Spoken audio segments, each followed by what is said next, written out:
Matthew Brettingham, from Wikipedia, the free encyclopedia.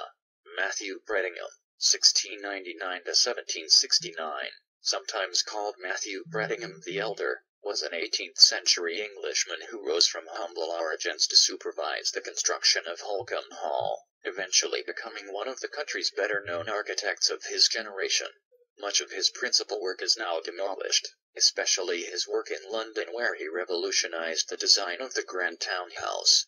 As a result, he is often overlooked today, remembered only for his Palladian remodeling of numerous country houses, many of which are situated in the East Anglian area of Britain. As the pinnacle of Brettingham's career came into sight, Palladianism began to fall out of fashion and neoclassicism was introduced, championed by a young Robert Adam.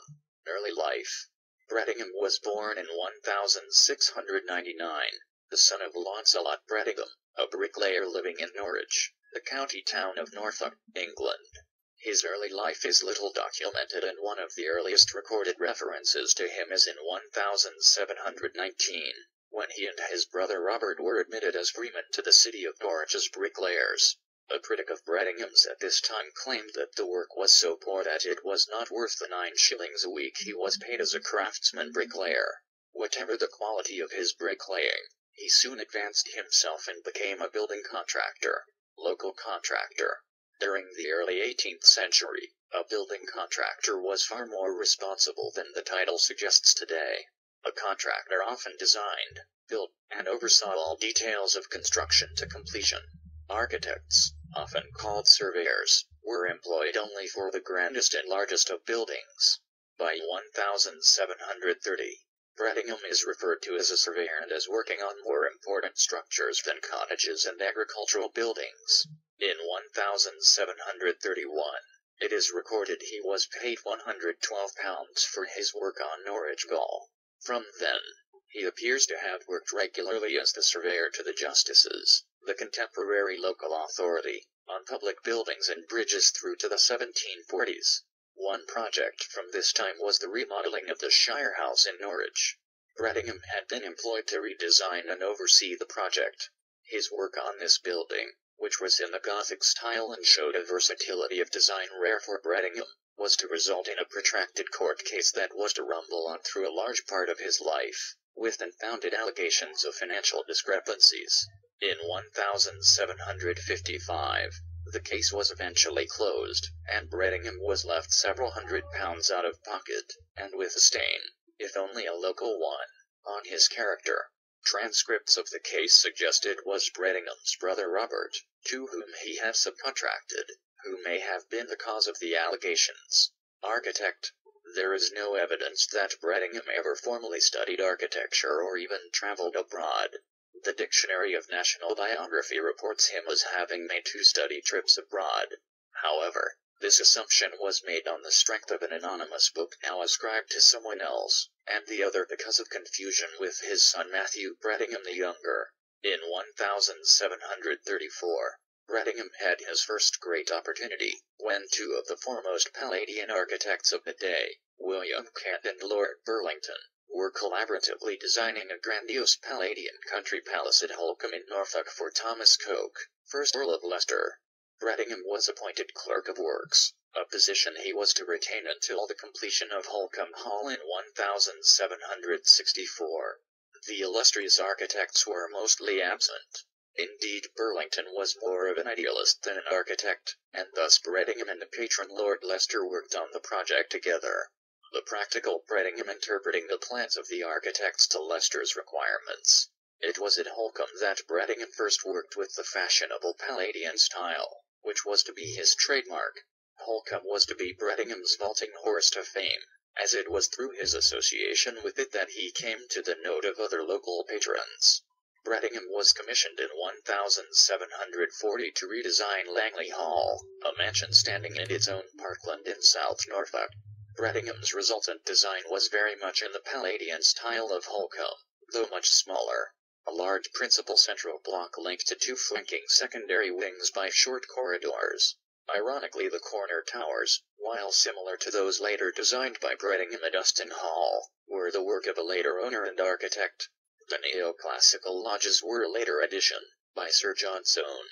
Brettingham began work in 1745 on the construction of Hanworth Hall, Norfolk, which again is in the Palladian style, with a 5-bay facade of brick with the center 3 bays projected with a pediment. In 1745 Brettingham designed Cotton Hall in Norfolk for Sir William Harbord, 3 years after the former house on the site was gutted by fire. The new house of brick had a principal facade like that of Hanworth Hall, which had 5 bays and a projected and pedimented center. However, this larger house was 7 bays deep, and had a large service wing on its western side. In 1750, now well known, the architect received an important commission to remodel Austin Hall, coincidentally in East Anglia, the Norfolk country seat of the influential Duke of Grafton. The original house, built circa 1666 in the French style, was built around a central court with large pavilions at each corner. While keeping the original layout, Brettingham formalized the fenestration and imposed a more classically severe order whereby the pavilions were transformed to towers in the Palladian fashion, similar to those of Inigo Jones's at Wilton House, and the pavilion's domes were replaced by low pyramid roofs similar to those at Holkham. Brettingham also created the large service courtyard at Austin that now acts as the entrance court to the mansion, which today is only a fraction of its former size. The Austin Commission seems to have brought Brettingham firmly to the notice of other wealthy patrons. In 1754, he began designing a new picture gallery for the Earl of Egremont at Petworth House, Suffolk, and continued work intermittently at Petworth for the next 9 years.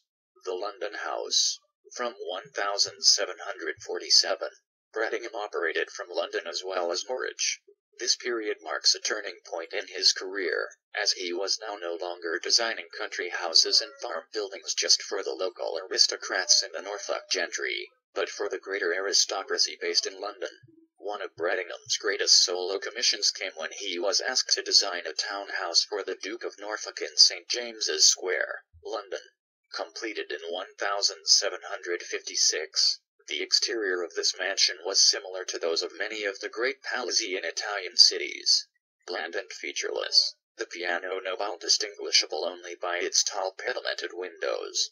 This arrangement, devoid of pilasters and a pediment giving prominence to the central bays at roof height, was initially too severe for the English taste, even by the fashionable Palladian standards of the day.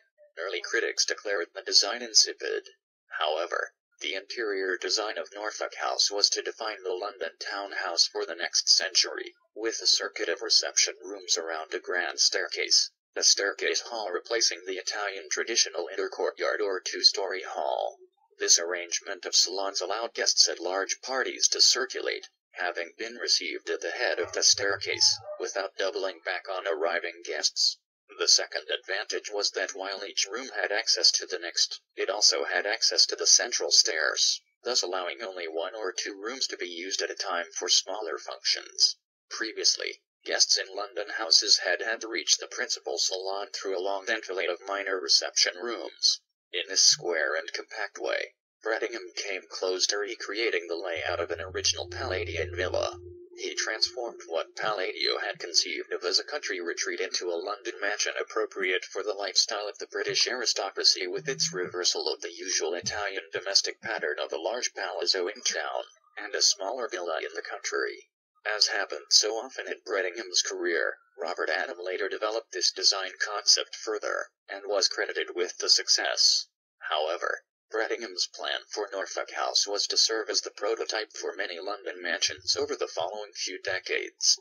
Lord Egremont, for whom Brettingham was working in the country at Petworth, gave Brettingham another opportunity to design a grandiose London mansion, the Egremont family's townhouse. Begun in 1759, this Palladian palace, known at the time as Egremont House or more modestly as 94 Piccadilly, is one of the few of the great London townhouses still standing. It later came to be known as Cambridge House and was the home of Lord Palmerston, then the Naval and Military Club. As of 2005, it is in the process of conversion to a luxury hotel.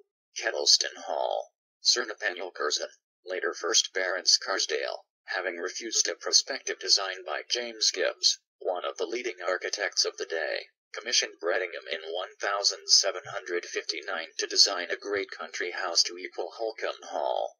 Lord Leicester, Holkham's owner and Brettingham's employer, was a particular hero of Curzon.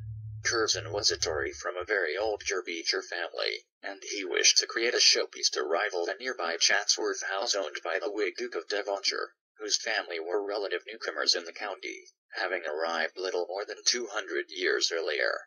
However, the Duke of Devonshire's influence, wealth, and title were far superior to Curzon's, and he managed neither to complete his house nor to match the Devonshires' influence. The William Cavendish, 4th Duke of Devonshire, had been Prime Minister in the 1750s.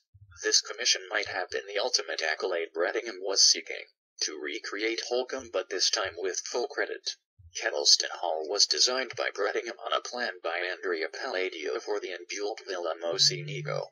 The design by Brettingham, similar to that of Holkham Hall, was for a massive principal central block flanked by 4 secondary wings, each a miniature country house, themselves linked by quadrant corridors. From the outset of the project, Curzon seems to have presented Brettingham with rivals. While Brettingham was still in 1759 supervising the construction of the initial phase, the Northeast Family Block, Curzon employed the architect James Payn, the most notable architect of the day, to supervise the cushion block and quadrants. Payn also went on to supervise the construction of Brettingham's Great North Front. However, this was a critical moment for architecture in England. Palladianism was being challenged by a new fashion for neoclassical designs, one exponent of which was Robert Adam. Curzon had met Adam as early as 1758, had been impressed by the young architect newly returned from Rome, and employed Adam to design some garden pavilions for the new Kettleston. So impressed was Curzon by Adam's work that by April 1760 he had put Adam in sole charge of the design of the new mansion, replacing both Brettingham and Payn. Adam completed the north facade of the mansion much as Brettingham had designed it, only altering Brettingham's intended octagonal portico to a more dramatic 6-columned portico. The basic layout of the house remained loyal to Brettingham's original plan, although only 2 of the proposed 4 secondary wings were executed. Brettingham's self-confidence may have been restored when, in the 1760s, he was approached by his most illustrious patron, the Duke of York, brother of King George III, to design one of the greatest mansions in Pall Mall, namely York House. The rectangular mansion that Brettingham designed was built in the Palladian style on 2 principal floors, with the state rooms as at Norfolk House arranged in a circuit around the central staircase hall. The house was a mere pastiche of Norfolk House, but for Brettingham it had the kudos of a royal occupant. Legacy. Its royal occupant may very well have made York House the pinnacle of Brettingham's career. Built during the 1760s, it was one of his last grand houses. Brettingham died in 1769. This spared him the humiliation of witnessing Adam's remodeling of the house in 1780. Throughout his long career, Brettingham did much to popularize the Palladian movement. His client list included a royal duke and at least 21 assorted peers and princes.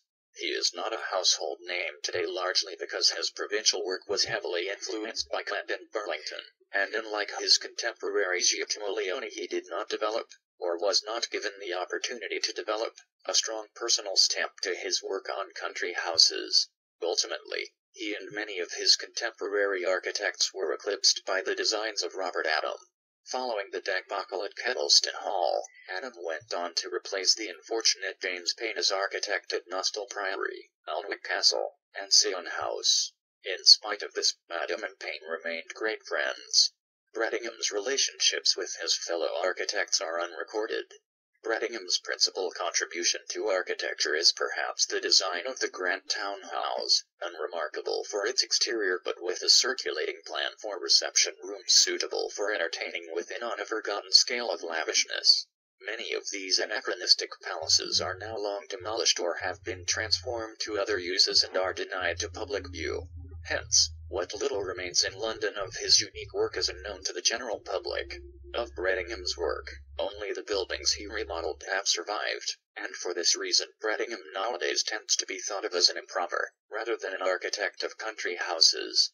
That he enjoyed success in his own lifetime is beyond doubt. Robert Adam calculated that when Brettingham sent his son, also Matthew, on the grand tour, he went with a sum of money in his pocket of around £15,000, an enormous amount at the time.